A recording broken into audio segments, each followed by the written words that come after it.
Graça e paz, meu querido, aqui estamos nós, aqui está o Pastor Raul, para mais um vídeo. Um vídeo muito especial onde nós vamos continuar a nossa análise profunda da Escritura. Uma análise que tem que ser feita e eu preciso fazer com você. É uma análise teológica que nós vamos ver a Bíblia toda. Uau, pastor! Isso mesmo, a gente vai ver a Bíblia toda. A gente vai caminhar sobre a Bíblia. A gente viu no último vídeo a questão do quê? Primeiro nós vimos, nos últimos vídeos nós vimos Josué, nós vimos as alianças que aconteceram até aqui. Aí nós vimos Moisés, que foi usado por Deus para quê? Para constituir uma nação, para proteger a linhagem do Messias. E lembre-se que nós teremos o clímax dessa história no Messias, na volta de Cristo. E aí vocês vão entender por que essa nação de Israel, esse povo, ele é cortado da videira e é enxertado uma nova videira, uma nova planta nessa videira, um novo ramo nessa videira, que somos eu e você, os gentios, porque nós substituímos Israel como nação, como povo de Deus, tá? Mas isso é lá na frente. Bom, como eu disse, Moisés constituiu, essa nação, Josué veio e tomou posse, ou seja, expulsou os moradores daquela terra, manteve alguns juntos sob condição e tomou conta. Aí Josué e os anciãos morreram. Aí durante Juízes, o que nós vimos? O povo não conhecia as maravilhas de Deus, aí se sentiam seduzidos pelas coisas aí de fora, aí vivia idolatria, etc. Aí vinha a consequência do pecado, a ira de Deus, o povo sofria, aí o povo caía na real que tinha um Deus, aí eles voltavam para Deus, Deus constituía um juiz, e aí o juiz ajudava, o povo andava na linha, aí a outra geração que vinha, adivinhem o que acontecia, fazia a mesma besteira de novo. A gente vê um ciclo acontecendo em Juízes, depois da morte de Josué, depois da morte dos anciãos. E aí Juízes, ele termina não no livro de Juízes. Juízes termina em 1 Samuel. Como assim? Por causa do último juiz que nós temos, que é aquele menino que a mãe entregou para o sacerdote para servir no tabernáculo. Aí o que acontece? Samuel, ele ia lá e incomodava o sacerdote, lembra? E era Deus falando com ele. Samuel, um profeta de Deus. Então o último juiz ele não foi apenas juiz, ele não foi apenas um profeta como hoje, porque está na moda, revelação profética. Todo mundo quer ser profeta, ninguém quer ter o dom de limpar o banheiro da igreja, todo mundo quer ter o dom de profeta, o dom de cura e etc, o dom da palavra. Agora ninguém quer ter o dom de ir lá um dia e fazer uma bela faxina na igreja, Observação minha. Samuel estava lá. Samuel era um profeta do Senhor, mas ele servia ali no tabernáculo. Ele não ficava lá só na flauta. Estou contemplando a vida do sacerdote para aprender. Não! Os levitas é que cuidavam de leprosos. Vocês sabiam disso? Os sacerdotes cuidavam de leprosos, cuidavam de doentes. Eles mantinham tudo do tabernáculo e do templo tudo certo, tudo arrumadinho, incluía a faxina, viu? Você que acha que porque toca um pandeiro na igreja, você se autoproclamou levita? Então, primeiro que você não é nem da tribo de Levi, e segundo que levita era muito mais do que ficar tocando violão e pandeiro no templo, tá bom? Então, a hora que a gente vê em 1 Samuel, a gente vê a constituição do último juiz de Israel.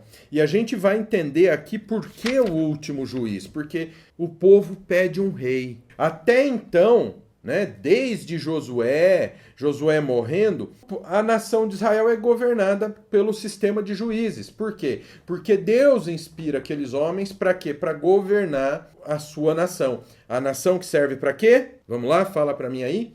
Para que serve a nação? A nação serve preservar a linhagem do Messias, a linhagem de Jesus que vai lá na frente no Novo Testamento. Então, estava sendo governado. Aí, mais uma vez, lembra que eu falei para vocês? Geração que sofre, pede a salvação de Deus, Deus levanta um juiz.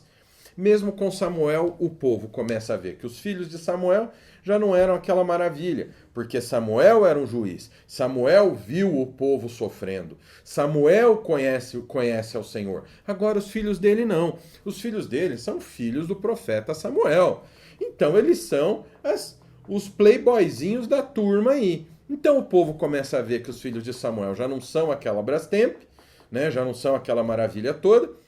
E aí eles começam a ver lá fora, ver que os povos lá de fora, os povos vizinhos, os povos pagãos, o que eles têm, pessoal? Que eles são governados por outros homens. O povo começa a ver isso.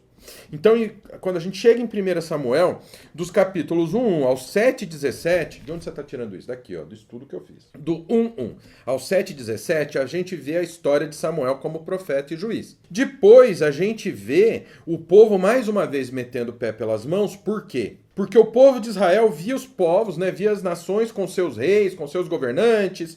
Uau, olha só o palácio, eles têm um rei. Aí o rei sendo carregado na liteira. Por quê? Porque a nossa natureza caída, ela não vê que aquele homem é falho e está dominando, está tirando as coisas que são nossas. O governante, quem de você aí não reclamou dele ter taxado o AliExpress, o 9 dedos, ter taxado o AliExpress, ter colocado de novo o imposto nos combustíveis? Quem aqui gostou de pagar mais imposto? Quem aqui está gostando da volta do DPVAT? Por quê? Porque na hora de votar, olharam ele, ele é o homem humilde que veio num pau de arara e se tornou presidente. Não olharam que ele é um ladrão, que ele é um criminoso. Não, as pessoas se veem nele, porque falam, eu posso chegar até onde ele está. E é isso que o povo via. O povo olhava aquele rei que andava numa liteira carregada por outros homens, coberto de ouro, um rei que não trabalhava. De onde vem? Um rei com várias esposas, de onde vem essa mulherada? O povo não fazia essas perguntas que tinham que ser feitas, mas olhava porque eles estavam olhando ali. Aí olhava para Samuel, um homem que não tinha posses, um homem que fazia a vontade do Senhor. Eles olharam, aí olharam para o rei, poxa, eu quero um rei, eu vou virar um rei, eu quero um rei. Não era Samuel que governava a terra, era Deus por meio dos seus juízes. Então o rei de Israel era o próprio Deus. E o que Israel escolheu? Escolheu um homem caído em vez de um Deus perfeito para ser o seu rei.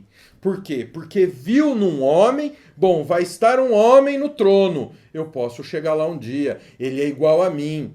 O povo não olha que ele é a imagem e semelhança de Deus, que ele tem que andar no centro da vontade de Deus, e é o mesmo pecado. Se você pegar o pecado lá de Adão e Eva, como que a serpente convenceu Eva a comer do fruto?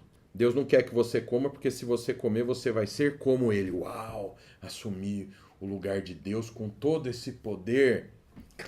Comeu. Satanás caiu por quê? Porque quis ser mais que Deus e tomar o trono de Deus. Cobiçou a posição de Deus. Torre de Babel. Vamos construir uma torre para que nós venhamos a ser grandes. E aí? É ou não é? Vamos trazer para hoje. Eu falei já em vídeo aqui o que estão ensinando nas escolas. Antigamente você falava que era cristão, as pessoas te respeitavam. Hoje, 1/3 dos comentários nos vídeos do nosso canal, nos vídeos aqui, são de pessoas, são de haters que odeiam o cristianismo, que falam mal de Cristo, que lutam contra a verdade do evangelho abertamente. Por que isso? O que é isso? O mundo que, em vez de procurar servir a Deus, fazer a obra de Deus, o mundo prefere carnaval. O que é ensinado na escola? A escola hoje é uma fábrica de fazer ateu que acham que são tão grandes quanto Deus. É isso aqui, ó. É o homem, é o mesmo pecado. E são ciclos do mesmo pecado. E isso aqui que eu quero trazer para vocês. Eles resolveram tirar o comando de um Deus soberano, de um Deus todo-poderoso que sabe o que é melhor para a gente, para um homem falho e errado. Aí quando Saul assumiu, e Deus avisou, eles querem um rei? Tá, mas eles abram os olhos, porque esse rei vai pegar as terras, o produto da terra dele, vai pegar as filhas deles, vai pegar os filhos dele para lutar por ele na guerra, vai pegar o ouro dele. O Senhor contou tudo o que nós vivemos hoje. Que o homem caído e falho, o que nós temos? Nós temos um ladrão ali, que quer tirar mais dinheiro do povo, que falou que o brasileiro paga pouco imposto. Deus abriu os olhos de Israel para isso, mas eles não quiseram ouvir. Eles quiseram um rei. E o que eles ganharam com isso? Eles pereceram. E o que nós estamos ganhando hoje com o povo que votou nesse ladrão? Estamos perecendo. Desemprego crescendo, os números da economia cada vez pior, dólar mais alto, pagando cada vez mais imposto. Mas o imposto é para os serviços públicos, é para custear serviço público. E você vai me falar que você tem serviço público bom? Já vem daquela época. Eu não estou misturando com política. Eu só estou sendo o mais sincero possível com você. E eu vou continuar sendo sincero. Então, olha só, Deus tirou o povo da escravidão do Egito e aqui o povo pede um rei e cai na escravidão novamente. E no momento onde Israel vai ser atacado, aparece outro tipo de Cristo para salvar o povo. Um homem segundo o coração de Deus. Quem é?